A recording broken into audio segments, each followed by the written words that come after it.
Saya ditinggal orang tua saya ketika saya kecil. Sedih pasti, gelisah iya. Terus apa yang saya lakukan? Hari ini apa yang kita hadirkan? Kita berdakwah, kita belajar, kita menuntut ilmu, kita menyampaikan apa yang kita dapatkan dari guru-guru kita. Di antara motivasinya, ya Rob, kalau seandainya hamba di waktu kecil belum sempat bisa membalas kebaikan orang tua hamba, maka hamba bermohon kepadamu ya Rob, kalau hari ini ada sedikit ilmu yang hamba sampaikan kepada orang lain, tolong ya Rob, jadikan amal ini sebagai hadiah terbaik untuk orang tua hamba, agar kemudian nanti orang tua hamba bisa berkumpul kembali bersama hamba di tempat yang terbaik di hadapanmu ya Rabbal Alamin. Maka seorang anak yang ditinggal oleh orang tuanya, kalau kita ingin membahagiakan orang tua kita, tidak ada cara lain kecuali jadilah anak yang soleh. Itu, jadilah anak yang soleh. Doakan orang tua kita, beramal soleh, niatkan untuk orang tua kita, insya Allah mudah-mudahan nyampe jadi kebaikan buat orang tua kita. Idza matal insan in qata'a amaluhu illa min thalasin. Ketika manusia meninggal terputus semua amalnya. Ingat nih, perhatikan ya. Yang terputus amal siapa? Amal si mayit. Tapi kalau amal orang-orang yang beserta dengannya, bersama dengan dirinya, boleh jadi sampai. Apa diantaranya? Sodaqatin jariyatin, sedekah jariah. Maka Bapak Ibu yang dirahmati Allah, kalau kita masih diberikan kesempatan hidup hari ini, silahkan bersedekah jariah. Ustaz, orang tua saya dulu enggak sempat bersedekah, apakah boleh kita anaknya melanjutkan? Silahkan, insya Allah. Satu kali ada seorang sahabat bernama Sa'ad bin Ubadah radhiyallahu an bertanya kepada Nabi sallallahu alaihi wasallam, ya Rasulullah, aku ingin berbakti kepada ibundaku, tapi ibundaku sudah wafat. Bagaimana caranya agar aku bisa berbuat baik untuk ibundaku? Rasul kemudian menjawab, bersedekahlah untuk ibundamu. Kemudian sahabat ini bertanya kembali, ya Rasulullah, sedekah apa yang bisa aku berikan untuk ibundaku? Kata Nabi, sedekah air. Maksudnya gimana? Kata Nabi, bangunkan sumur atas nama ibundamu, maka insya Allah setiap sumur yang nanti keluar airnya digunakan oleh orang lain, maka setiap air yang mengalir itu akan sampai pahalanya untuk ibundamu yang sudah wafat. Maka ayo siapkan dari sekarang apa? Insya Allah akan mengalir terus deras. Kalau ada orang tuanya yang sudah wafat, coba tengok, kalau masih ada hartanya yang sekiranya bisa kita sedekahkan kepada kepentingan umat, keluarkan. Baik itu masjidnya kah, baik itu fasilitas yang ada di masjidnya kah, karpetnya, AC-nya, kipas anginnya, gentengnya, lantainya, semua niatkan. Insya Allah itu jadi kebahagiaan buat orang tua kita yang sudah kembali kepada Allah.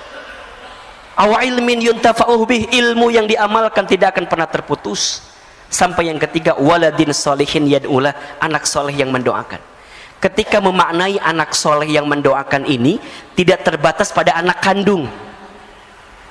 Kalau anak kandung kalimatnya ibnin, tapi di sini waladin. Waladin itu berarti anak manusia. Siapa saja mereka? Siapa saja selama mereka itu soleh, kemudian mendoakan si mayit tadi, maka insya Allah doanya akan sampai.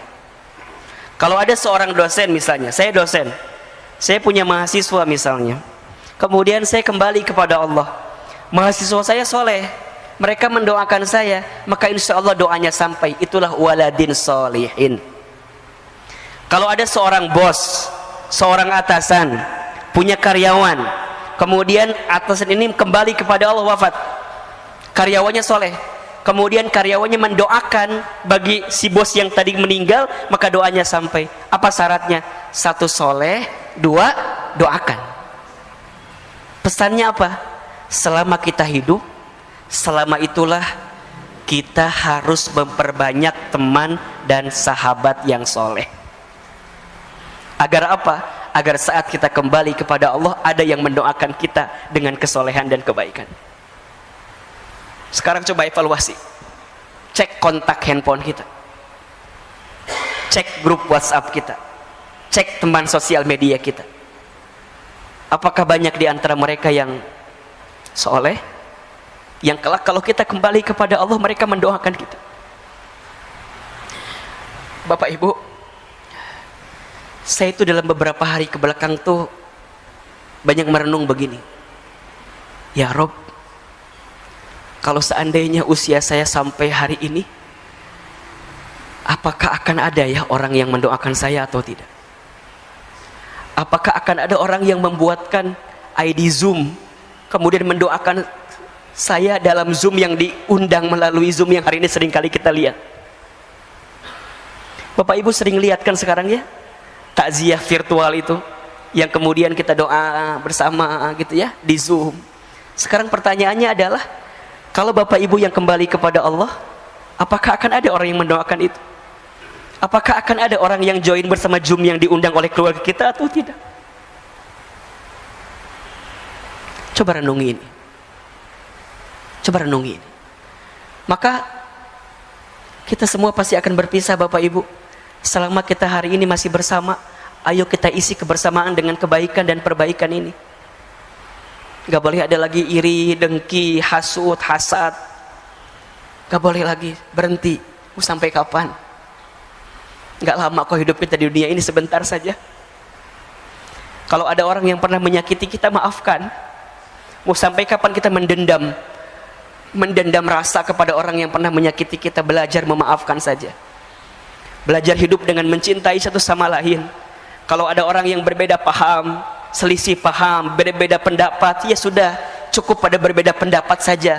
Tapi jangan dimasukkan ke dalam hati, bahkan sampai muncul sifat benci di hati kita. Jangan.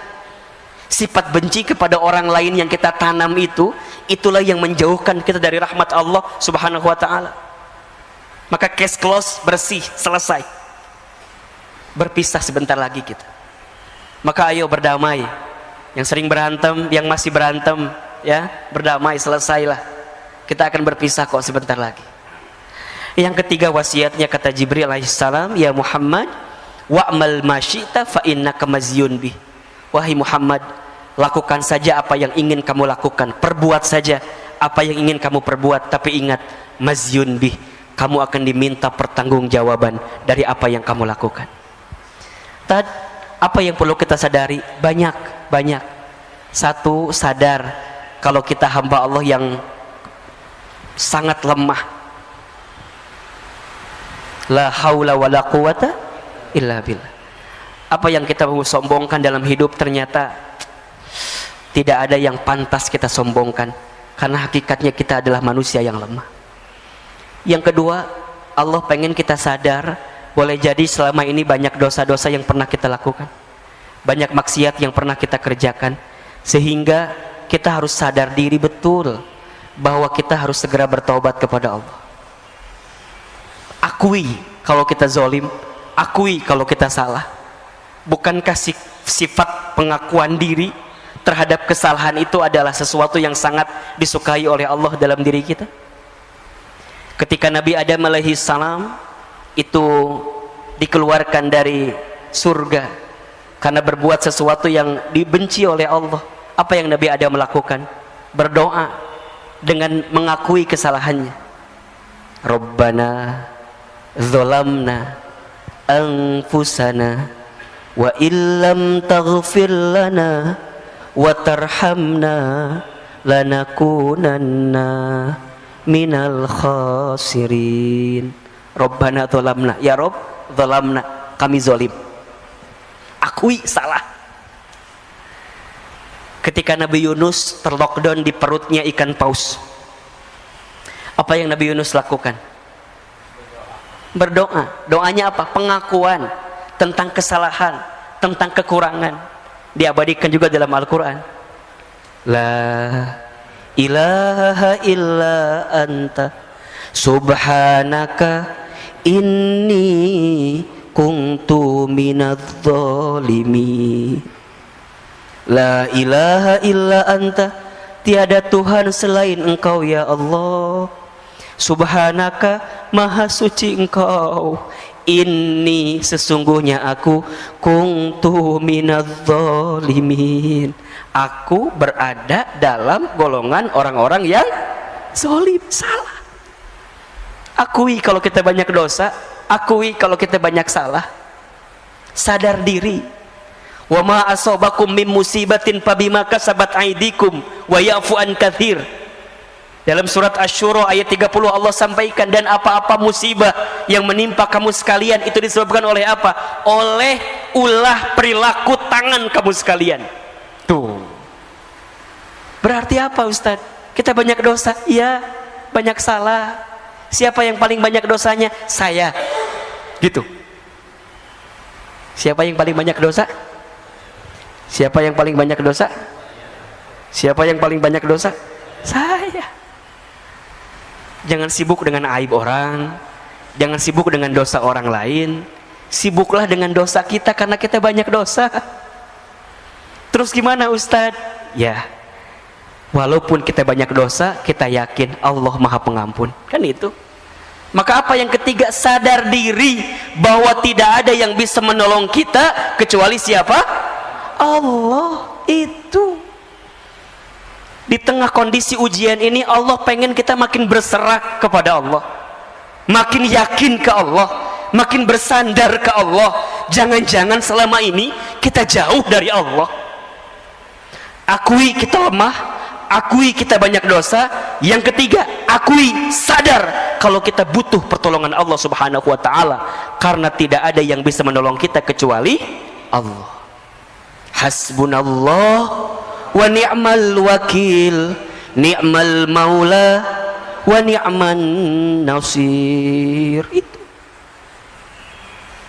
ada satu doa, ini bagus sekali, doa yang dibacakan oleh Nabi Musa alaihissalam ketika menyeberangi lautan bersama Bani Israel.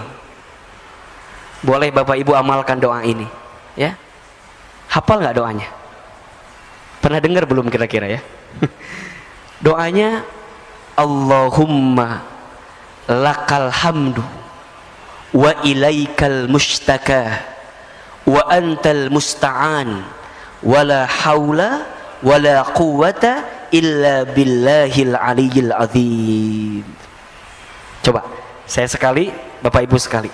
Allahumma lakal hamdu wa ilaikal mustaka wa antal musta'an wala hawla wala quwwata illa billahil aliyyil azim. Ini doanya, doa ketika Nabi Musa menyeberangi lautan bersama Bani Israel. Jadi bahasanya lagi mepet nih, lagi himpit kan, di depan lautan, di belakang pasukan Firaun, ya kan? Mikirnya ke depan udah pasti kecebur ke laut, kalau balik ke belakang ditangkap oleh Firaun. Bingung kan apa yang terjadi? Maka keluarlah doa yang tadi, Allahumma ya Allah, lakal hamdu, hanya untukmu segala pujian ya Rabb, wa ilaikal mustaka, dan hanya kepadamu lah aku mengadu ya Rabb, gitu.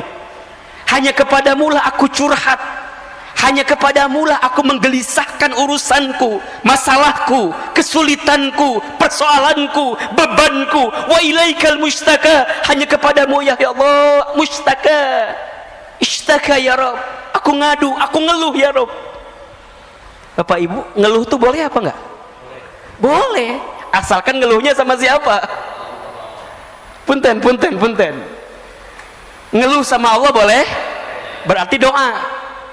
Yang tidak boleh adalah ngeluh kepada manusia. Kalau kita ngeluh kepada manusia, berarti kita tidak ridho dengan apa yang Allah berikan, dan kita tidak bersandar kepada Allah. Ngeluh Ustaz, wa ilaikal mustaka, kepada Allah. Kenapa harus kepada Allah? Apa kata Nabi Musa? Wa antal musta'an ya Rabb, karena hanya engkau yang bisa menolong kami ya Rabb. Ya Rabb, yang bisa menolong kita siapa? Allah.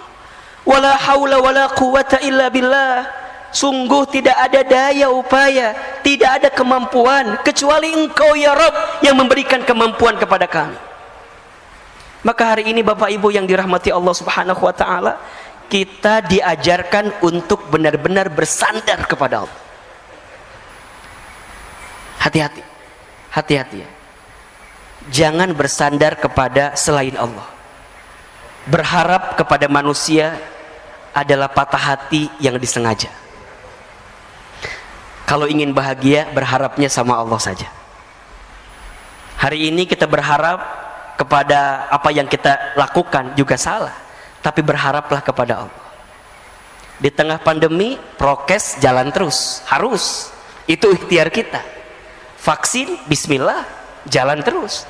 Tapi ingat, di balik itu semua kita harus bertawakal kepada Allah. Bismillahi tawakkaltu 'ala Allah, la haula wala quwata illa billahil aliyyil azim. Kesombongan kita, keangkuhan kita yang tidak bersandar kepada Allah lah yang kemudian akan mengundang azab dalam diri kita, musibah dalam diri kita, dan sesuatu yang menyakitkan dalam diri kita. Maka ya, jalani ikhtiar dengan terbaik, tapi ingat yang menentukan semuanya adalah Allah. Maka sadar diri betul, banyak minta pertolongan kepada Allah ya. Banyak minta ampun kepada Allah, karena di tengah kondisi ini Allah sangat menanti-nanti doa-doa kita. Allah menanti-nanti apa yang kita hadirkan. Termasuk di tengah kondisi seperti ini, yang benar-benar kita perlu hadirkan selama hidup adalah sikap kita dalam menyikapi semuanya. Tolong catat baik-baik ya. Ada 4 kunci hidup bahagia ini. Yang pertama, ridho dengan apa yang Allah berikan kepada kita. Ini penting sekali. Allahumma raddini biqada'ika wasobirni ala balaika wa'uzi'ni syukra ala ni'amaika. Ya Rabb, berikan aku kemampuan untuk ridho dengan segala ketentuan. Sikap ridho, terima kalau ini sudah terjadi, terima kalau ini terjadi, kalau ini menimpa kita. Berhenti menggelisahkan keadaan, berhenti mengeluhkan keadaan, karena kita yakin apa yang Allah datangkan dalam kehidupan kita ada hikmah yang sedang Allah siapkan untuk kita. Pentingnya sikap ridho, karena Allah hanya akan bersama dengan orang-orang yang ridho. Rasulullah SAW bersabda, Inna idhamal jazai ma'a idhamil balai. Sesungguhnya beratnya ujian, besarnya pahala itu tergantung beratnya ujian. Inna allaha idha ahabba qauman ibtalahum. Sesungguhnya Allah apabila sedang mencintai suatu kaum, seorang hamba, ibtalahum, maka Allah segerakan ujian bagi mereka. Faman radiya falahur ridho. Barang siapa yang ridho dengan segala ketentuan Allah, maka di dalamnya ada keridhaan Allah. Waman sakhita, dan barang siapa yang murka, yang benci, yang marah dengan segala ketentuan Allah, falahus sukhtu, maka di dalamnya ada kemurkaan dari Allah. Maka sikap pertama ridho, terima dengan keadaan yang kita dapatkan saat ini. Yang kedua, ikhlas ketika melakukan sesuatu. Ridho saat menerima, ikhlas saat melepas. Lakukan sesuatu karena Allah. Belajarlah melakukan sesuatu karena Allah. Inna sholati wa nusuki wa mahyaya wa mamati lillahi rabbil alamin. Yang ketiga, sabar ketika diberi musibah. Dan yang keempat, syukur ketika diberi nikmat. 4 kunci bahagia. Ridho ketika menerima, ikhlas ketika melepas, sabar ketika ditimpa musibah, syukur ketika diberi nikmat. Termasuk hari ini boleh jadi ada di antara kita yang sedang gelisah dengan urusan rezeki ya. Karena bab kita bicara tentang bekerja gitu ya. Saya mohon izin, mungkin tadi di awal-awal lebih banyak kepada konteks menyadari kita tentang keadaan pandemi ini gitu ya. Nah, di tengah kondisi kita saat ini, saya tahu kita hari ini sedang banyak gelisah dengan urusan rezeki. Betul apa enggak? Betul? Banyak orang yang mungkin mohon maaf ya, harus di PHK, diberhentikan, dirumahkan. Ada enggak? Banyak. Ada orang yang omset bisnisnya berkurang. Ada? Ada. Gelisah wajar, resah wajar. Yang tidak boleh apa? Berlebihan dalam kegelisahan, dan gelisahnya sama siapa, itu yang tidak boleh. Kalau kita mengadukan kondisi ini kepada Allah, sah-sah saja, boleh-boleh saja. Tapi terlalu sayang kalau air mata kita menetes hanya untuk urusan dunia yang kecil saja gitu. Karena dunia ini bukan sesuatu yang tanda kutip ya, benar-benar utama dalam hidup gitu loh. Perintah Allah kepada kita dalam urusan dunia apa coba? Wala tansa nasibaka minad dunya. Jangan lupakan urusan dunia. Kalau jangan lupakan gimana? Ya udah biasa aja gitu. Yang paling utama apa? Wabtaghi fima atakallahu darul akhirah wala tansa nasibaka minad dunya, kan begitu. Dan carilah keutamaan akhirat. Jadi utamanya apa? Akhirat. Dunianya apa? Wala tansa nasibaka minad dunya. Jangan lupakan urusan dunia gitu. Bahkan kalau kita merujuk ayat lain, perintah Allah dalam urusan dunia apa? Famshu fi manakibiha. Jalanlah. Jalan tuh gimana? Ya jalan aja gitu. Tapi kalau urusan akhirat apa? Wasari'u ila magfiratin min rabbikum. Dan berlarilah, kan gitu. Wasari'u, dan berlarilah mengejar ampunan Allah, surganya Allah. Kalau urusan dunia apa? Famshu fi manakibiha. Berjalanlah. Oh berarti Ustadz nggak penting atau dunia tuh? Iya, salah juga.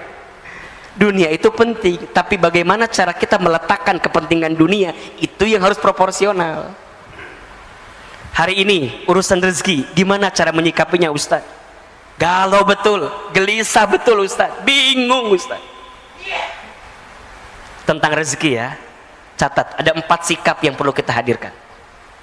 1, rezeki sudah tertakar, tak mungkin tertukar.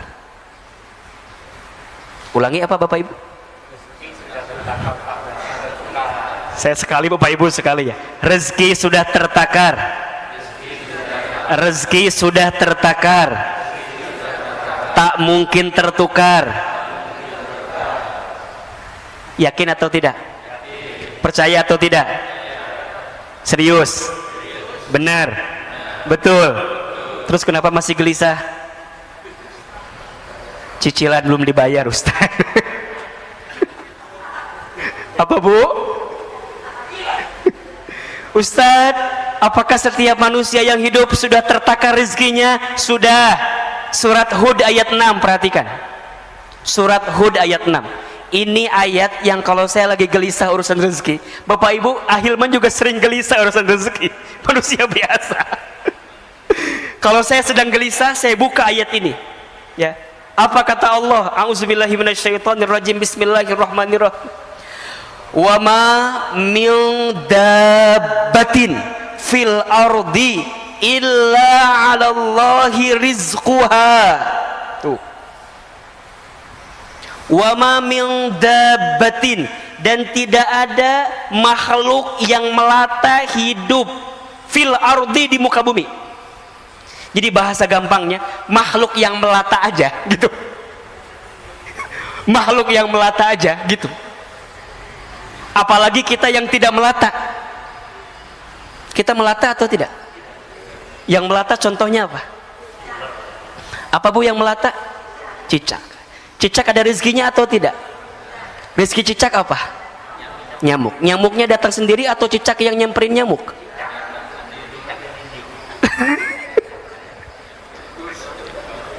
Yang nyamperin nyamuk ke cicak atau cicak ke nyamuk? Cicak-cicak di dinding diam-diam merayap. Terus? Oke. Jadi yang datang nyamuk atau cicak? Tadi katanya cicak.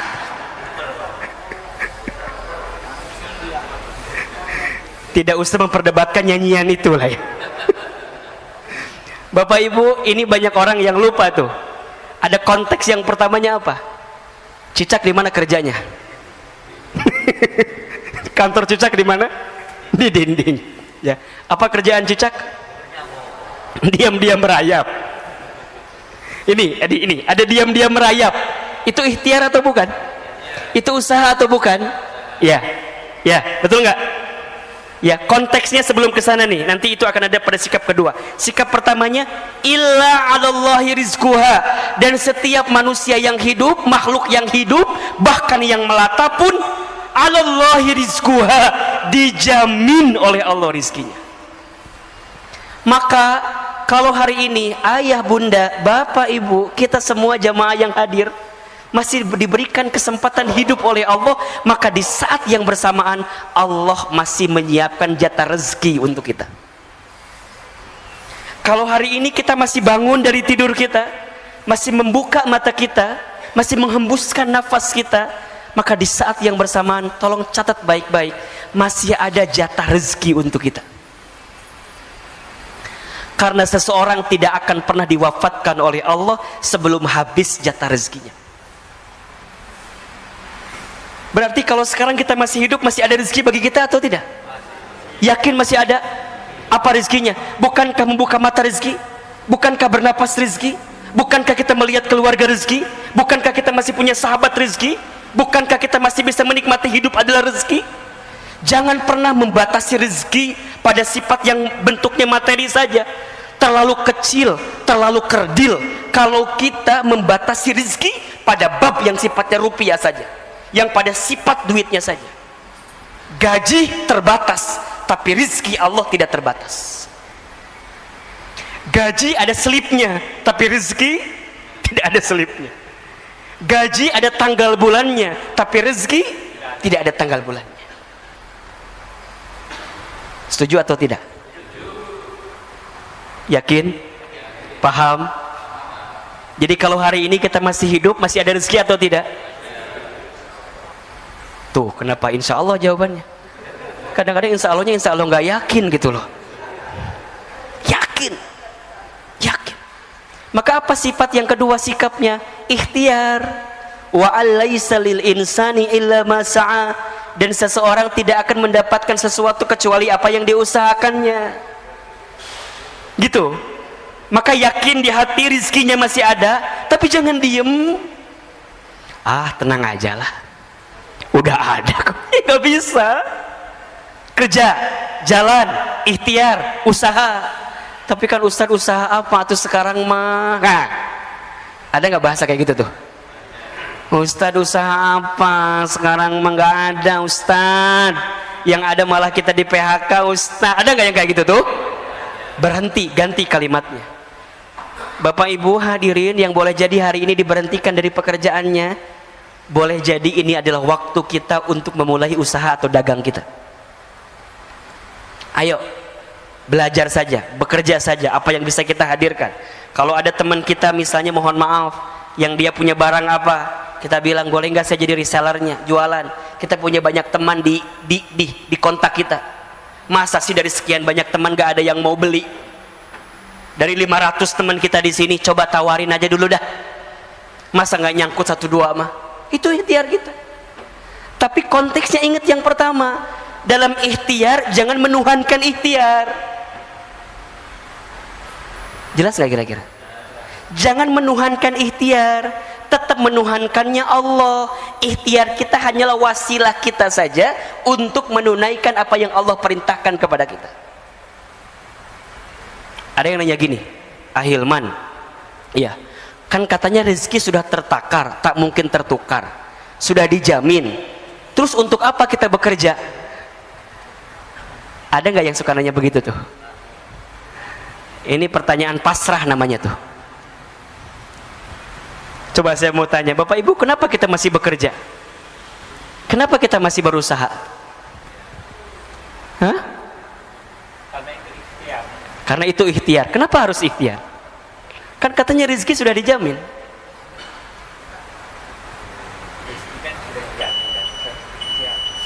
Oke, kalau Bapak Ibu belum bisa menjawab ini, berarti selama ini kita masih menuhankan ikhtiar kita. Cukup sampai sini kajian kita? Atau lanjut? Tunggu sebentar ya. Gini, Bapak Ibu, ikhtiar, usaha, dagang, kerja itu adalah bagian kewajiban kita untuk memenuhi perintah Allah dalam kehidupan kita. Itu jelas? Bekerja, berikhtiar, berusaha itu adalah bentuk pemenuhan kewajiban kita kepada Allah atas perintah Allah kepada kita.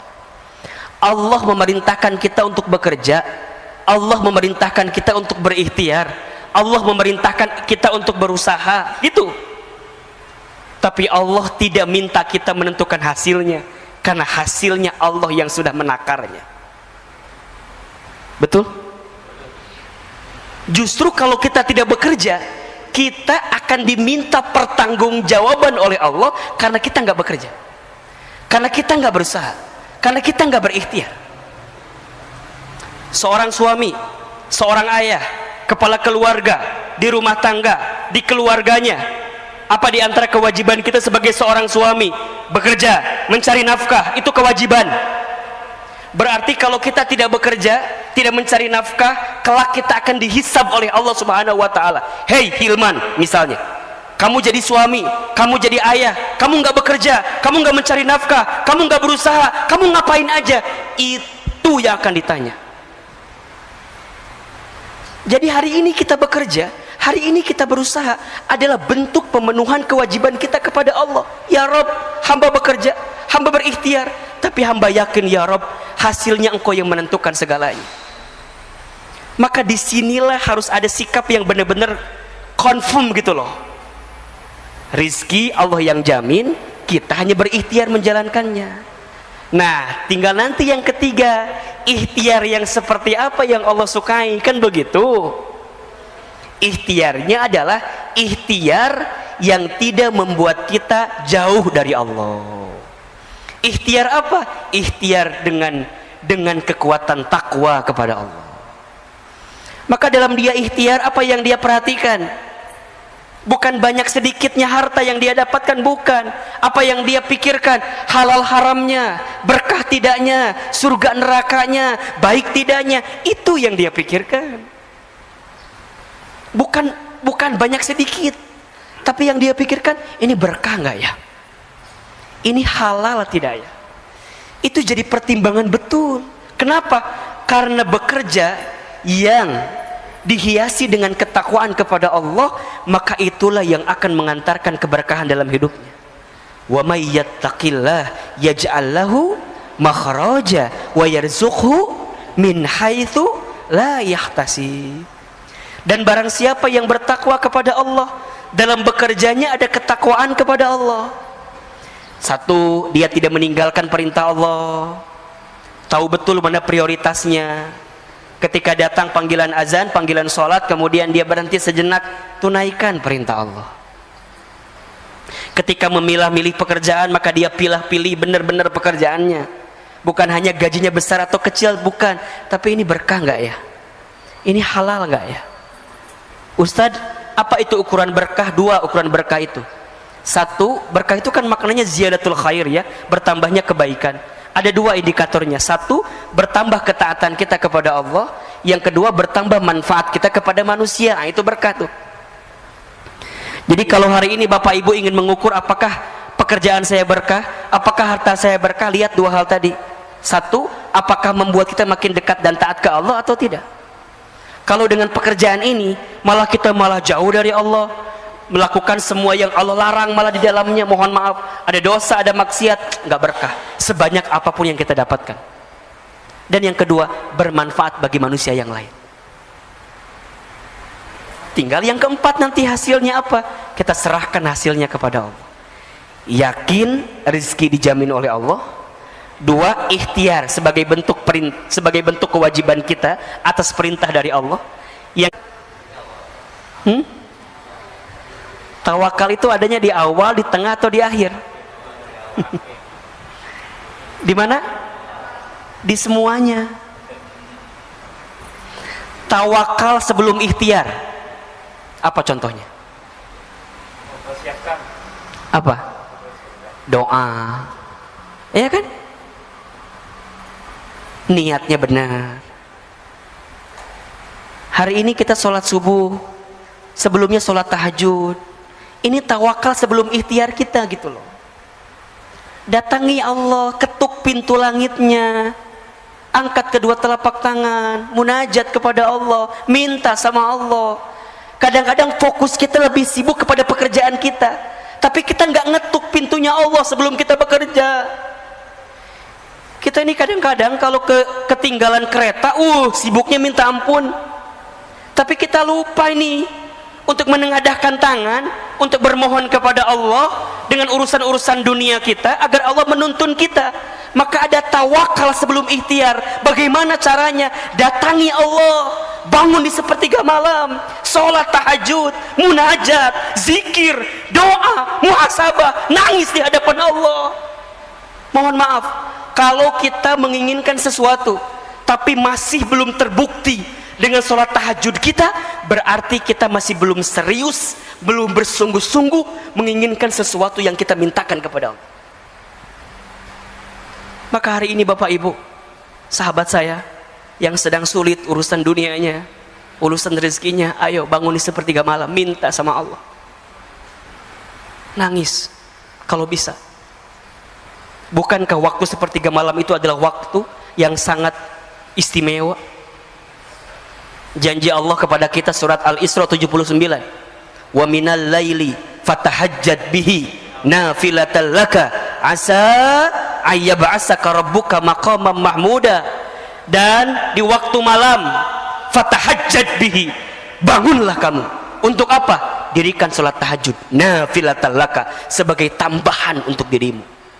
Apa yang Allah janjikan kepada kita? Asa ayyab'asaka rabbuka maqaman mahmuda.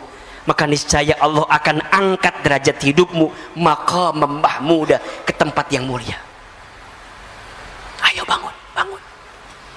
Ini bagian ikhtiar kita tawakal kepada Allah. Kemudian sholat 2 rakaat sebelum subuh. Bukankah kita tahu pesan dari Nabi SAW, barang siapa yang menunaikan sholat 2 rakaat sebelum waktu subuh, maka sama dengan dia mendapatkan pahala seperti mendapatkan apa? Dunia beserta isinya. Itu baru sholat sunnahnya 2 rakaat sebelum subuh. Gimana sholat subuhnya? Gitu cara membacanya. Kadang-kadang kita mah, Ustadz, berarti cukup atau Ustadz ya 2 rakaat sebelum subuh, subuhnya nggak sholat. Salah ini. Sebelum subuhnya aja udah dapat dunia beserta isinya, apalagi sholat subuhnya. Apa yang dia dapatkan? Dunia, akhirat, semua. Bahkan barang siapa yang sholat subuh berjamaah di masjid, maka fi zimmatillah, maka di hari itu dia sedang berada dalam penjagaan Allah Subhanahu wa ta'ala. Insya Allah. Kalau sudah Allah jaga, apa yang kita risaukan? Kalau sudah Allah jaga, apa yang kita gelisahkan? Betul atau tidak? Berarti ada tawakal sebelum ikhtiar. Yang kedua, tawakal ketika ikhtiar. Gimana maksudnya? Kita hanya memilih mana yang baik menurut Allah, bukan yang baik menurut kita. Karena yang baik menurut kita belum tentu baik di mata Allah. Tapi yang baik menurut Allah itu pasti baik untuk kita. Maka benar-benar dia pertimbangkan, ini baik nggak ya, ini enggak ya, ini halal nggak ya, ini haram nggak ya. Itu tawakal kepada Allah. Dan dia tidak meninggalkan kewajibannya kepada Allah. Termasuk kewajiban kita kepada Allah adalah ikhtiar dan usaha kita. Sampai yang ketiga, tawakal ba'da ikhtiar. Tawakal setelah ikhtiar. Kita serahkan hasilnya kepada Allah. Maksimalkan ikhtiar, kuatkan doa, hasilnya kita serahkan kepada Allah, karena Allah lebih tahu apa yang diberikan untuk kita semua. Maka Bapak Ibu yang dirahmati Allah, hadirkan syukur di hati kita, betul-betul bersyukur. Banyak sekali nikmat yang Allah berikan kepada kita. Belajarlah menghadirkan sifat qanaah namanya. Qanaah itu merasa cukup dengan apa yang Allah berikan kepada kita. Dalam urusan apa? Urusan dunia. Merasa cukup. Ya, cukup. Kan enak ya Pak? Hidup cukup tuh enak gak Pak? Enak, cukup. Mau renovasi rumah? Cukup. Mau ganti kendaraan? Cukup. Anak SPP sekolah? Cukup. Apalagi? Naik haji? Cukup. Mau umroh? Cukup. Nikah lagi? Okay. Jangan itu maaf. Cukup. Cukup, insya Allah. Dan ada satu doa kan yang Nabi juga anjurkan kepada kita kalau kita keluar rumah dalam ikhtiar. Bismillahirrahmanirrahim. Allah la haula wala quwata illa billah. Barang siapa yang membaca doa ini ketika keluar rumahnya untuk ikhtiar, maka Allah akan berikan kecukupan, ketenangan dan keselamatan. Dah. Pada akhirnya ujungnya apa? Kita kembali kepada Allah. Maka siapkan rezeki yang halal saja, siapkan rezeki yang berkah saja. Jangan gelisahkan rezekimu, karena rezeki sudah tertakar, tak mungkin tertukar. Tapi gelisahkanlah bagaimana caramu mendapatkan rezeki itu, karena itu yang akan Allah tanya dalam kehidupan kita. Allah nggak akan nanya berapa banyaknya, enggak, tapi Allah akan nanya gimana dapatnya, kan gitu. Pakai apa, dibelanjainnya kemana, itu. Halo, jelas tidak? Kalau ditanya banyaknya, PPATK lebih tahu dibanding dibanding kita, karena sudah ada transaksinya kan? Ya enggak? Kita mau nyumbang berapa triliun sekarang? Oh, enggak ada ya? Enggak bisa lah. Ya orang enggak ada uangnya gimana kalau memang Kalau memang kita nggak bisa, ya nggak bisa lah gitu. Makanya kalau urusan banyak sedikit relatif, betul nggak? Banyak menurut saya belum tentu banyak menurut Bapak Ibu. Coba saya mau tanya, 1 miliar itu banyak atau sedikit? Tergantung siapa yang ngelihat. Betul nggak? Bagi saya, banyak banget. Banyak banget. Karena boleh jadi belum pernah saya ngelihat uang 1 miliar depan mata saya. Tapi bagi Bapak Ibu jamaah MRBJ kan 1 miliar mah tuh ngedip doang kali. Ya jamaah Bintaro kan rumahnya aja minimal 4 miliar. Halo?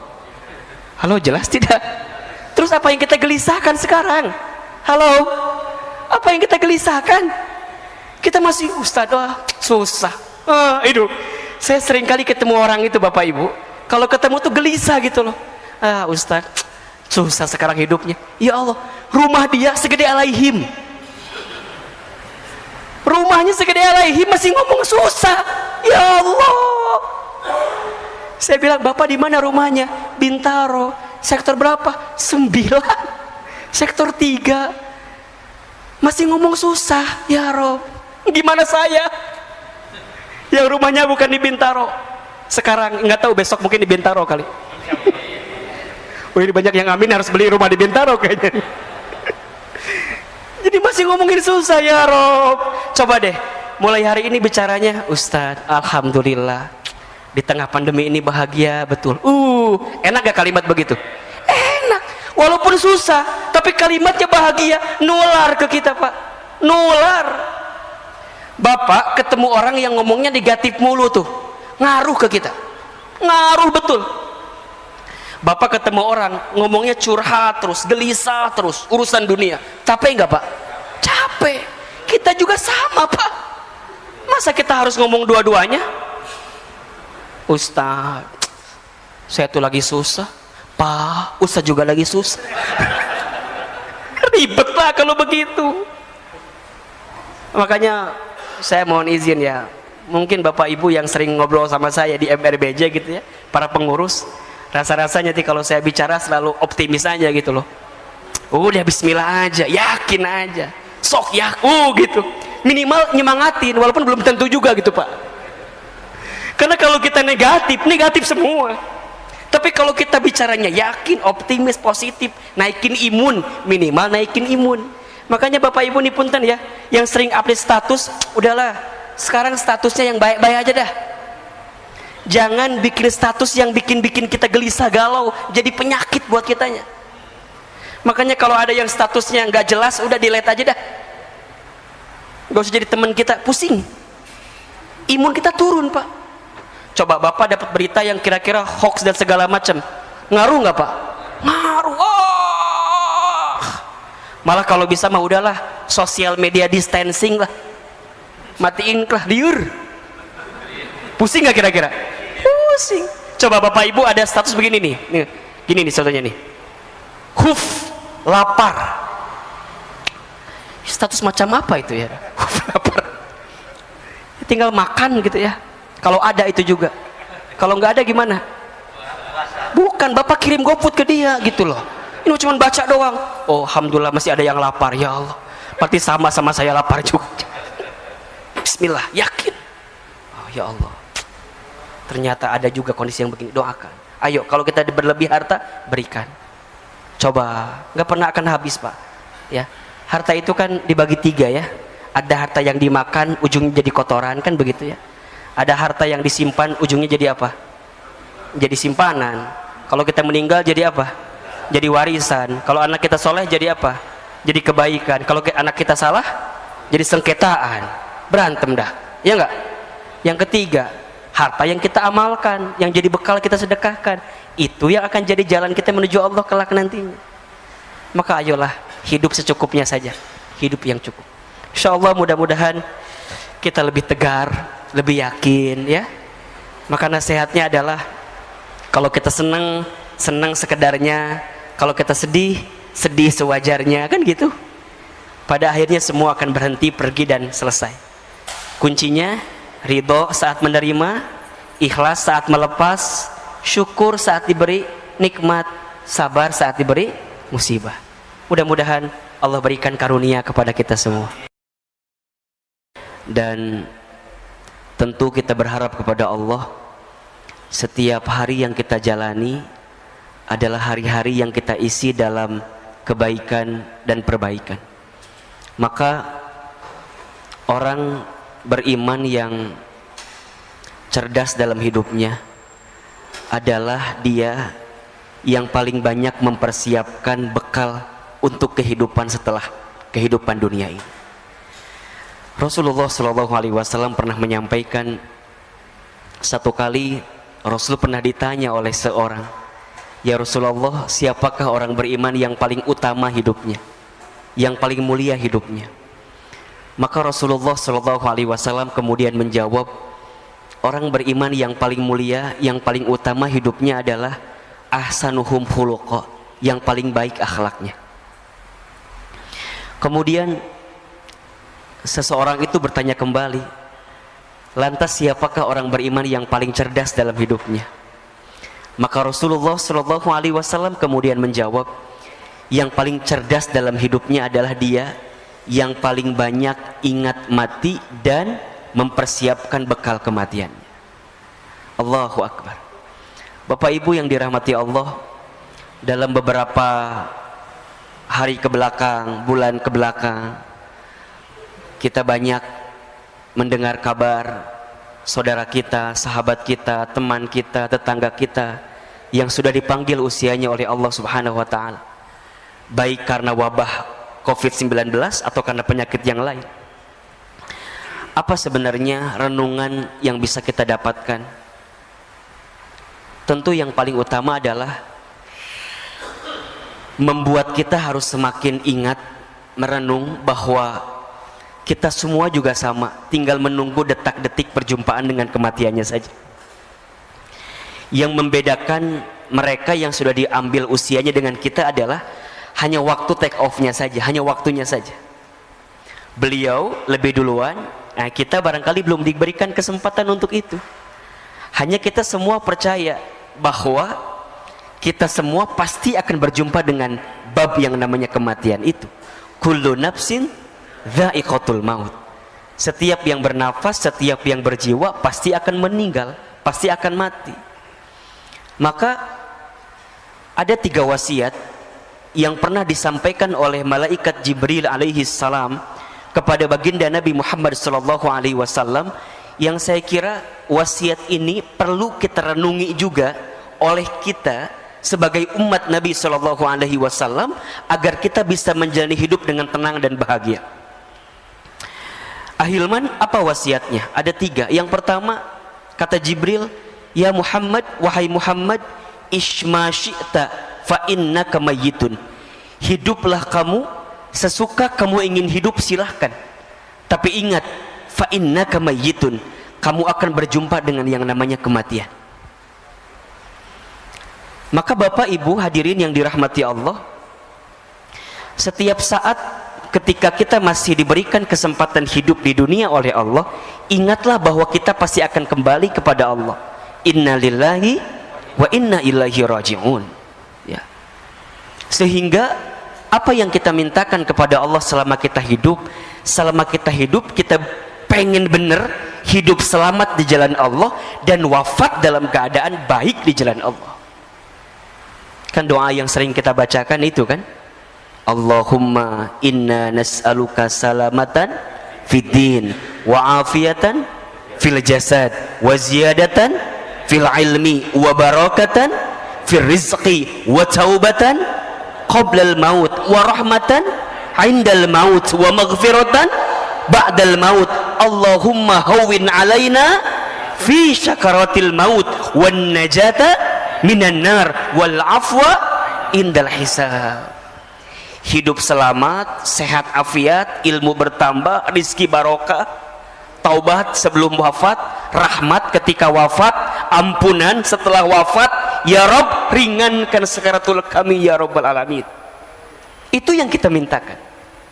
Maka Bapak Ibu yang dirahmati Allah, berkali-kali Ahilman sampaikan kepada Bapak Ibu hadirin sekalian, kalau hari ini kita masih diberikan kesempatan usia oleh Allah, ingat dua hal saja. Yang pertama, boleh jadi karena amal kita masih sedikit, sehingga Allah berikan kesempatan usia agar di sisa usia ini kita sibuk beramal. Ya, kita tutupin kekurangan kita yang dulu gitu loh. Ustadz, dulu saya sering berbuat maksiat. Ustadz, dulu sering saya berbuat dosa. Oke, yang dulu pernah kita lakukan, tutup itu semua, bertaubat kepada Allah kalau salah. Kalau itu dosa, tinggalkan. Kalau itu maksiat, berhenti, bertaubat kepada Allah. Yakin, innallaha yuhibbut tawwabina wa yuhibbul mutatahhirin. Sesungguhnya Allah mencintai orang yang senantiasa bertobat. Kenapa dia bertobat? Karena dia tahu banyak dosa, kemudian dia mensucikan dirinya. Allah suka kepada orang yang bertobat, minta ampun, bertobat, minta ampun, bertobat, minta ampun. Allah suka, Bapak Ibu yang dirahmati Allah, hadirin yang dirahmati Allah. Maka tutup keburukan kita, tutup maksiat kita, tutup dosa kita. Dengan cara apa nutupinnya? Dengan kebaikan kita di waktu sekarang. Apa yang bisa jadi motivasi bagi kita? Bahwa kita semua pasti akan berjumpa dengan yang namanya kematian. Tidak ada nasihat yang paling luar biasa dalam kehidupan kita kecuali nasihat tentang zikrul maut, ingat kematian. Kita lagi futur, lagi down, lagi nggak semangat, Ustaz, lagi nggak semangat nih, ingat mati. Saat kita sedang istiqomah di jalan Allah, futur, kita lagi down, ingat kematian.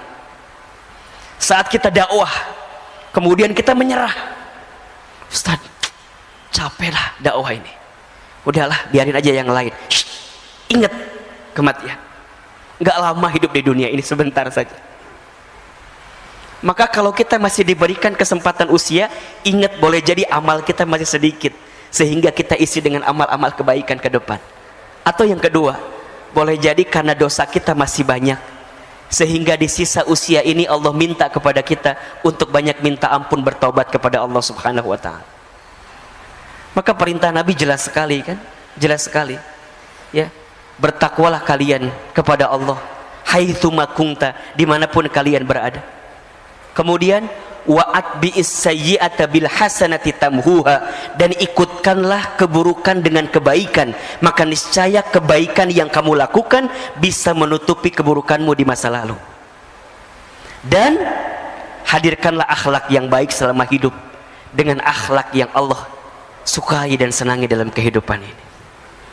Makanya kalau orang yang dalam hidupnya masih sering mohon maaf, nyakitin orang gitu ya, ngomongin orang, nyinggung orang, zolimin orang, nipu orang, maka dia yang ingat dengan mati benar-benar akan hati-hati dengan apa yang dia lakukan dalam hidup. Kenapa? Karena setiap orang akan diwafatkan oleh Allah sesuai dengan kebiasaannya saat hidup di dunia. Jadi kalau Bapak Ibu hadirin ingin bertanya, Ahilman kira-kira bagaimana keadaan nanti saya setelah hidup di dunia ini, simpel saja. Lihat saja bagaimana kehidupan kita di dunia. Itu gambaran. Itu gambaran. Maka jangan pernah berhenti berbuat baik, karena kita tidak pernah tahu kebaikan mana yang akan menerangi alam kubur kita nanti. Sederhana saja. Kalau bertemu orang senyum saja. Tabassumuka fi wajhi akhika shadaqatika. Senyummu di wajah saudaramu adalah sedekah. Ada seseorang yang ketika nanti dia kembali kepada Allah, ternyata kuburannya lapang, terang. Karena apa? Karena modal sedekah yang dihadirkan. Apa sedekahnya? Hanya dengan sekedar dia begitu menebar senyuman bagi semua orang. Bukankah kata Nabi, di antara amalan yang paling disukai oleh Allah salah satunya adalah sururun tudkhilhu 'alan nas, menempatkan kebahagiaan di hati orang lain. Jadi saat kita membahagiakan bagi orang, itu sudah jadi amal yang Allah sukai juga. Ya syukur-syukur kalau agak lebih gitulah, nggak hanya senyum gitu ya. Senyum plus transferannya gitu. Nah itu lebih keren banget itu. Karena begitu banyak orang yang sudah kembali kepada Allah, hari ini mereka minta dibangkitkan kembali, minta dihidupkan kembali. Apa permintaannya? Fa'asaddaqa wa akun minas solihin. Ya Rabb, jangan engkau wafatkan kami dan engkau hidupkan kami sebentar saja, maka aku akan menjadi ahli sedekah dan akan menjadi orang yang soleh. Maka nasihat pertama, wasiat pertama, ishma syi'ta fa innaka mayyitun. Hiduplah kamu sesuka kamu ingin hidup, tapi ingat kamu akan berjumpa dengan yang namanya kematian. Wasiat yang kedua, ya Muhammad, kata Jibril alaihi salam, wa ahbib man syi'ta fa innaka mufarriquh. Cintailah siapapun orang yang kamu cintai, silahkan, tapi ingat kamu akan berpisah dengan orang yang kamu cintai itu. Hari ini ayah, bunda mencintai anak-anak gitu. Tapi ingat, sebesar apapun cinta kita kepada keluarga kita, akan ada satu masa, satu waktu kita berpisah dengan anak-anak yang kita cintai itu. Seorang suami mencintai istrinya, istri mencintai suaminya, silahkan. Tapi harus siapkan space di hati kita, bahwa suatu saat pasti kita akan berpisah dengan orang-orang yang kita cintai itu. Barangkali ini pesan untuk kita yang boleh jadi dalam beberapa waktu kebelakang kehilangan seseorang yang kita cintai gitu. Ada seorang anak yang kehilangan orang tuanya, ada orang tua yang kehilangan anaknya, ada istri yang kehilangan suaminya, ada suami yang kehilangan istrinya, ada kita yang kehilangan sahabat, saudara yang kita cintai. Sikap terbaik adalah terima keadaan itu. Dan yang kedua, siapkan bekal terbaik agar kita bisa berkumpul kembali dengan orang yang kita cintai itu. Maka doakanlah orang-orang yang sudah kembali kepada Allah, karena mereka sungguh menanti doa-doa dari kita yang masih hidup ya. Doa-doa dari kita yang masih hidup sangat menanti, sangat menunggu. Tapi kan Ustadz, gitu kan, ada kadang ada bahasa tapi gitu. Saya tuh lah, kalau nggak ada suami saya, kalau nggak ada ayah saya, kalau nggak ada ibu saya, gimana kehidupan saya dan segala macamnya. Ya, yakin saja, Allah selalu lebih tahu mana yang terbaik dibanding kita. Mungkin untuk kita pengennya beliau-beliau tuh masih ada gitu. Tapi ingat, catatan takdir Allah itu lebih baik daripada apa yang kita ketahui selama ini. Wa asa an takrahu syai'an wa huwa khairul lakum wa asa an tuhibbu syai'an wa huwa syarrul lakum wallahu ya'lamu wa antum la ta'lamun. Boleh jadi kamu membenci sesuatu padahal itu baik bagimu. Boleh jadi kamu menyukai sesuatu padahal itu buruk bagimu. Allah lebih tahu sedangkan kamu tidak mengetahuinya. Maka sikap pertama adalah terima bahwa kita pasti akan berpisah dengan orang yang kita cintai itu. So simpelnya, sederhananya, pesannya, ayah bunda, bapak ibu, jamaah, kalau hari ini kita masih bersama dengan orang yang kita cintai, maka cintailah mereka dengan sepenuh hati, dengan sepenuh cinta, karena kita akan merasakan kehilangan yang paling dalam ketika kita benar-benar kehilangan orang yang kita cintai itu. Maka belajarlah dari sekarang, para suami, para istri, belajarlah mencintai pasangan dengan sempurna, dengan sepenuh hati, dengan sepenuh cinta. Siapkan bekal terbaik bersama, agar ketika nanti kita berpisah di dunia, Allah kumpulkan kembali kita nanti di surganya Allah subhanahu wa ta'ala. Itu permintaan kita. Saya ditinggal orang tua saya ketika saya kecil. Sedih pasti, gelisah iya. Terus apa yang saya lakukan? Hari ini apa yang kita hadirkan? Kita berdakwah, kita belajar, kita menuntut ilmu, kita menyampaikan apa yang kita dapatkan dari guru-guru kita. Di antara motivasinya, ya Rob, kalau seandainya hamba di waktu kecil belum sempat bisa membalas kebaikan orang tua hamba, maka hamba bermohon kepadamu ya Rob, kalau hari ini ada sedikit ilmu yang hamba sampaikan kepada orang lain, tolong ya Rob, jadikan amal ini sebagai hadiah terbaik untuk orang tua hamba, agar kemudian nanti orang tua hamba bisa berkumpul kembali bersama hamba di tempat yang terbaik di hadapanmu ya Rabbal Alamin. Maka seorang anak yang ditinggal oleh orang tuanya, kalau kita ingin membahagiakan orang tua kita, tidak ada cara lain kecuali jadilah anak yang soleh. Itu,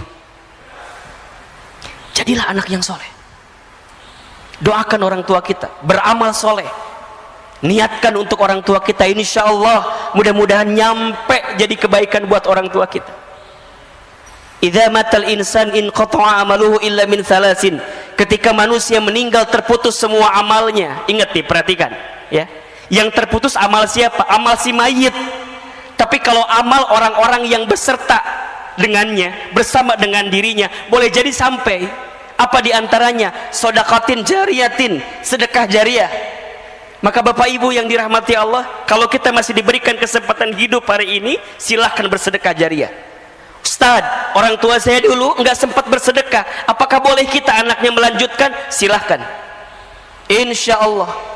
Satu kali ada seorang sahabat bernama Sa'ad bin Ubadah radhiyallahu an bertanya kepada Nabi sallallahu alaihi wasallam, ya Rasulullah, aku ingin berbakti kepada ibundaku, tapi ibundaku sudah wafat.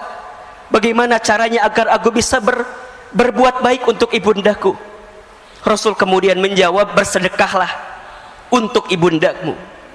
Kemudian sahabat ini bertanya kembali, ya Rasulullah, sedekah apa yang bisa aku berikan untuk ibundaku? Kata Nabi, sedekah air. Maksudnya gimana? Kata Nabi, bangunkan sumur atas nama ibundamu, maka insya Allah setiap sumur yang nanti keluar airnya digunakan oleh orang lain, maka setiap air yang mengalir itu akan sampai pahalanya untuk ibundamu yang sudah wafat.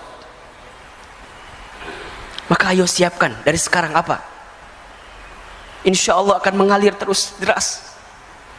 Kalau ada orang tuanya yang sudah wafat, coba tengok, kalau masih ada hartanya yang sekiranya bisa kita sedekahkan kepada kepentingan umat, keluarkan. Baik itu masjidnya kah, baik itu fasilitas yang ada di masjidnya kah, karpetnya, AC-nya, kipas anginnya, gentengnya, lantainya, semua niatkan. Insya Allah itu jadi kebahagiaan buat orang tua kita yang sudah kembali kepada Allah. Aw ilmin yuntafa'uh bih, ilmu yang diamalkan tidak akan pernah terputus. Sampai yang ketiga, waladin solihin yad'ulah, anak soleh yang mendoakan. Ketika memaknai anak soleh yang mendoakan ini, tidak terbatas pada anak kandung. Kalau anak kandung kalimatnya ibnin, tapi di sini waladin. Waladin itu berarti anak manusia. Siapa saja mereka? Siapa saja, selama mereka itu soleh, kemudian mendoakan si mayit tadi, maka insya Allah doanya akan sampai. Kalau ada seorang dosen misalnya, saya dosen, saya punya mahasiswa misalnya, kemudian saya kembali kepada Allah, mahasiswa saya soleh, mereka mendoakan saya, maka insya Allah doanya sampai. Itulah waladin solihin. Kalau ada seorang bos, seorang atasan, punya karyawan, kemudian atasan ini kembali kepada Allah, wafat, karyawannya soleh, kemudian karyawannya mendoakan bagi si bos yang tadi meninggal, maka doanya sampai. Apa syaratnya? Satu, soleh; dua, doakan. Pesannya apa? Selama kita hidup, selama itulah kita harus memperbanyak teman dan sahabat yang soleh. Agar apa? Agar saat kita kembali kepada Allah, ada yang mendoakan kita dengan kesolehan dan kebaikan. Sekarang coba evaluasi. Cek kontak handphone kita, cek grup WhatsApp kita, cek teman sosial media kita. Apakah banyak di antara mereka yang soleh, yang kelak kalau kita kembali kepada Allah mereka mendoakan kita? Bapak Ibu, saya itu dalam beberapa hari kebelakang tuh banyak merenung begini. Ya Rob, kalau seandainya usia saya sampai hari ini, apakah akan ada ya orang yang mendoakan saya atau tidak? Apakah akan ada orang yang membuatkan ID Zoom kemudian mendoakan saya dalam Zoom yang diundang melalui Zoom yang hari ini sering kali kita lihat? Bapak Ibu sering lihat kan sekarang ya, takziah virtual itu yang kemudian kita doa bersama gitu ya di Zoom. Sekarang pertanyaannya adalah, kalau Bapak Ibu yang kembali kepada Allah, apakah akan ada orang yang mendoakan itu? Apakah akan ada orang yang join bersama Zoom yang diundang oleh keluarga kita atau tidak? Coba renungi ini. Coba renungi ini. Maka kita semua pasti akan berpisah Bapak Ibu. Selama kita hari ini masih bersama, ayo kita isi kebersamaan dengan kebaikan dan perbaikan ini. Gak boleh ada lagi iri, dengki, hasud, hasad. Gak boleh lagi, berhenti. Mau sampai kapan? Gak lama kok hidup kita di dunia ini, sebentar saja.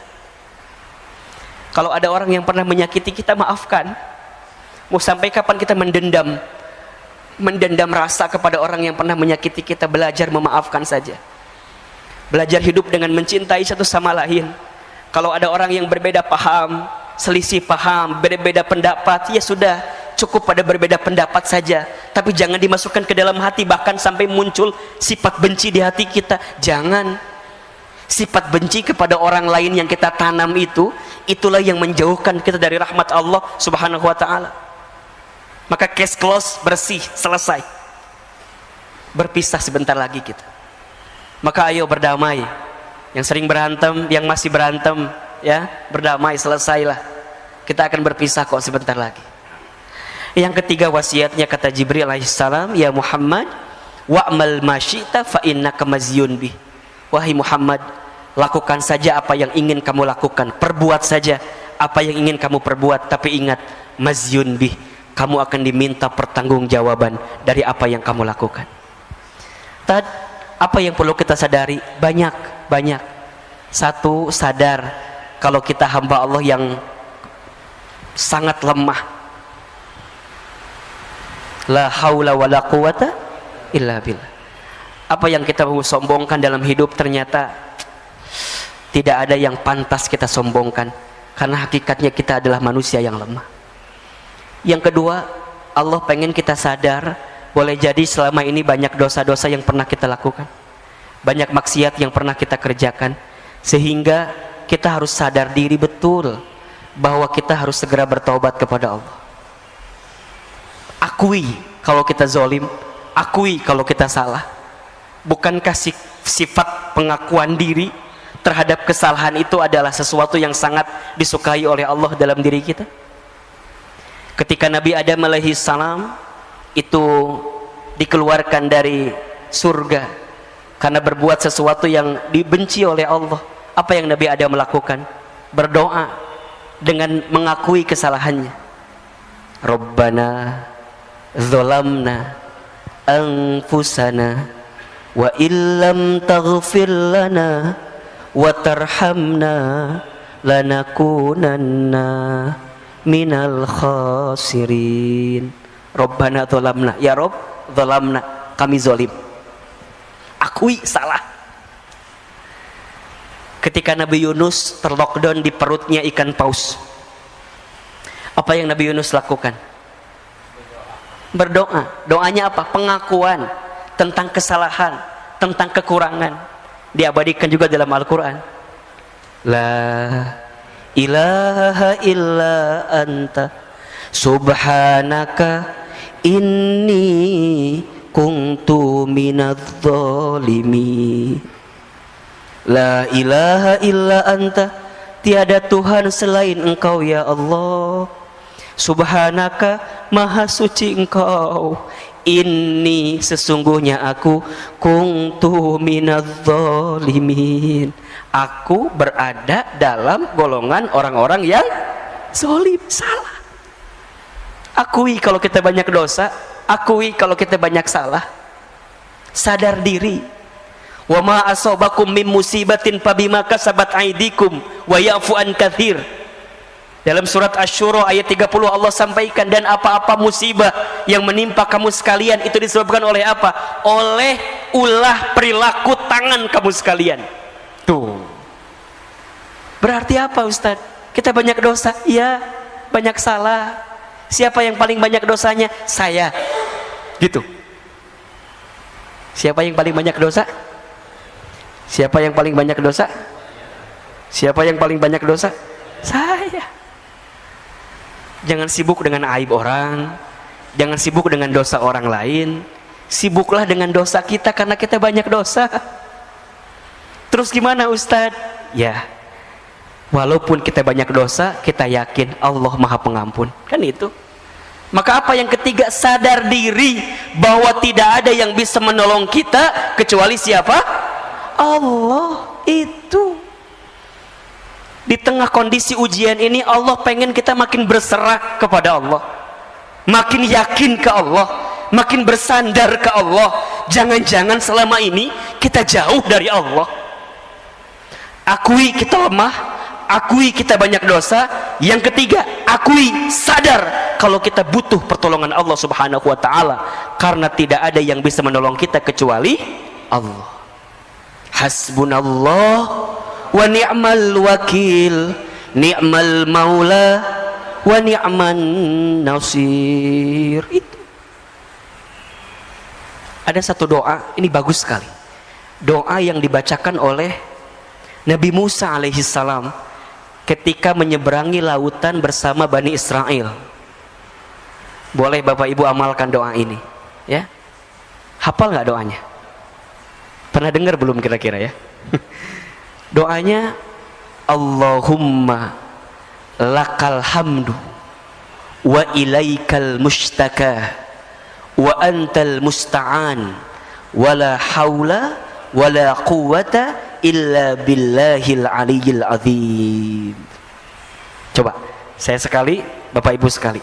Allahumma lakal hamdu wa ilaikal mustaka wa antal musta'an wala hawla wala quwwata illa billahil aliyyil azim. Ini doanya. Doa ketika Nabi Musa menyeberangi lautan bersama Bani Israel. Jadi bahasanya lagi mepet nih, lagi himpit kan, di depan lautan, di belakang pasukan Firaun, ya kan? Mikirnya ke depan udah pasti kecebur ke laut, kalau balik ke belakang ditangkap oleh Firaun. Bingung kan apa yang terjadi?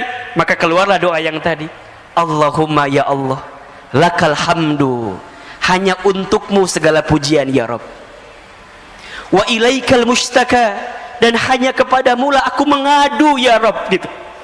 Hanya kepadamu lah aku curhat, hanya kepadamu lah aku menggelisahkan urusanku, masalahku, kesulitanku, persoalanku, bebanku. Wa ilaikal mustaka, hanya kepadamu ya Allah, mustaka, ishtaka ya Rabb, aku ngadu, aku ngeluh ya Rabb. Bapak Ibu, ngeluh tuh boleh apa enggak? Boleh, asalkan ngeluhnya sama siapa? Punten. Ngeluh sama Allah boleh, berarti doa. Yang tidak boleh adalah ngeluh kepada manusia. Kalau kita ngeluh kepada manusia, berarti kita tidak ridho dengan apa yang Allah berikan, dan kita tidak bersandar kepada Allah. Ngeluh Ustaz, wa ilaikal mustaka, kepada Allah. Kenapa harus kepada Allah? Apa kata Nabi Musa? Wa antal musta'an ya Rabb, karena hanya Engkau yang bisa menolong kami ya Rabb. Ya Rabb. Yang bisa nolong kita siapa? Allah. Wala haula wala quwata illa billah. Sungguh tidak ada daya upaya, tidak ada kemampuan kecuali Engkau ya Rabb yang memberikan kemampuan kepada kami. Maka hari ini Bapak Ibu yang dirahmati Allah Subhanahu wa taala, kita diajarkan untuk benar-benar bersandar kepada Allah. Hati-hati. Hati-hati ya. Jangan bersandar kepada selain Allah. Berharap kepada manusia adalah patah hati yang disengaja. Kalau ingin bahagia, berharapnya sama Allah saja. Hari ini kita berharap kepada apa yang kita lakukan juga salah, tapi berharaplah kepada Allah. Di tengah pandemi, prokes jalan terus, harus. Itu ikhtiar kita. Vaksin, bismillah, jalan terus. Tapi ingat, di balik itu semua, kita harus bertawakal kepada Allah. Bismillahi tawakkaltu 'alallah, la haula wala quwata illa billahil aliyyil azim. Kesombongan kita, keangkuhan kita yang tidak bersandar kepada Allah lah yang kemudian akan mengundang azab dalam diri kita, musibah dalam diri kita, dan sesuatu yang menyakitkan dalam diri kita. Maka ya, jalani ikhtiar dengan terbaik, tapi ingat yang menentukan semuanya adalah Allah. Maka sadar diri betul, banyak minta pertolongan kepada Allah ya. Banyak minta ampun kepada Allah, karena di tengah kondisi ini Allah sangat menanti-nanti doa-doa kita. Allah menanti-nanti apa yang kita hadirkan. Termasuk di tengah kondisi seperti ini, yang benar-benar kita perlu hadirkan selama hidup adalah sikap kita dalam menyikapi semuanya. Tolong catat baik-baik ya. Ada 4 kunci hidup bahagia ini. Yang pertama, ridho dengan apa yang Allah berikan kepada kita. Ini penting sekali. Allahumma raddini biqada'ika wa sabirni ala bala'ika wa auzi'ni syukra ala ni'amaika. Ya Rabb, berikan aku kemampuan untuk ridho dengan segala ketentuan. Sikap ridho, terima kalau ini sudah terjadi, terima kalau ini terjadi, kalau ini menimpa kita. Berhenti menggelisahkan keadaan, berhenti mengeluhkan keadaan, karena kita yakin apa yang Allah datangkan dalam kehidupan kita ada hikmah yang sedang Allah siapkan untuk kita. Pentingnya sikap ridho, karena Allah hanya akan bersama dengan orang-orang yang ridho. Rasulullah SAW bersabda, Inna idhamal jazai ma'a idhamil balai. Sesungguhnya beratnya ujian, besarnya pahala itu tergantung beratnya ujian. Innallaha idza ahabba qauman ibtalahum. Sesungguhnya Allah apabila sedang mencintai suatu kaum, seorang hamba, ibtalahum, maka Allah segerakan ujian bagi mereka. Faman radiya falahur ridho. Barang siapa yang ridho dengan segala ketentuan Allah, maka di dalamnya ada keridhaan Allah. Waman sakhita, dan barang siapa yang murka, yang benci, yang marah dengan segala ketentuan Allah, falahus sukhtu, maka di dalamnya ada kemurkaan dari Allah. Maka sikap pertama ridho, terima dengan keadaan yang kita dapatkan saat ini. Yang kedua, ikhlas ketika melakukan sesuatu. Ridho saat menerima, ikhlas saat melepas. Lakukan sesuatu karena Allah. Belajarlah melakukan sesuatu karena Allah. Inna sholati wa nusuki wa mahyaya wa mamati lillahi rabbil alamin. Yang ketiga, sabar ketika diberi musibah. Dan yang keempat, syukur ketika diberi nikmat. 4 kunci bahagia. Ridho ketika menerima, ikhlas ketika melepas, sabar ketika ditimpa musibah, syukur ketika diberi nikmat. Termasuk hari ini boleh jadi ada di antara kita yang sedang gelisah dengan urusan rezeki ya. Karena bab kita bicara tentang bekerja gitu ya. Saya mohon izin, mungkin tadi di awal-awal lebih banyak kepada konteks menyadari kita tentang keadaan pandemi ini gitu ya. Nah, di tengah kondisi kita saat ini, saya tahu kita hari ini sedang banyak gelisah dengan urusan rezeki. Betul apa enggak? Betul? Banyak orang yang mungkin mohon maaf ya, harus di PHK, diberhentikan, dirumahkan. Ada nggak? Banyak. Ada orang yang omset bisnisnya berkurang